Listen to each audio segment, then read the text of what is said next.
জামালপুরের বকশীগঞ্জে সন্ত্রাসী হামলায় নিহত উপজেলা প্রেস ক্লাবের সদস্য গোলাম রাব্বানী নাদিমের তৃতীয় মৃত্যুবার্ষিকী উপলক্ষে স্মরণসভা ও দোয়া মাহফিল অনুষ্ঠিত হয়েছে।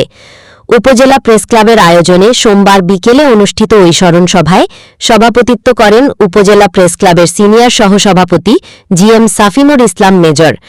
সভায় বক্তব্য রাখেন প্রেস ক্লাবের যুগ্ম সাধারণ সম্পাদক মনিরুজ্জামান লিমন, কোষাধ্যক্ষ রকিবুল হাসান বিদ্রোহী, দপ্তর সম্পাদক আফজাল শরীফ ও সাংবাদিক নাদিমের সহধর্মিণী মনিরা বেগম। স্মরণসভাটি সঞ্চালনা করেন প্রেস ক্লাবের সাধারণ সম্পাদক জিএম ফাতিউল হাফিজ বাবু।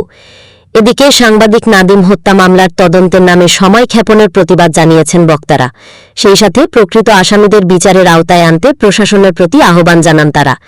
উল্লেখ্য, ২০২৩ সালের ১৪ জুন রাতে দায়িত্ব পালন শেষে নিজ বাসায় ফেরার পথে সন্ত্রাসীদের হামলায় মারাত্মকভাবে আহত হন সাংবাদিক গোলাম রাব্বানী নাদিম।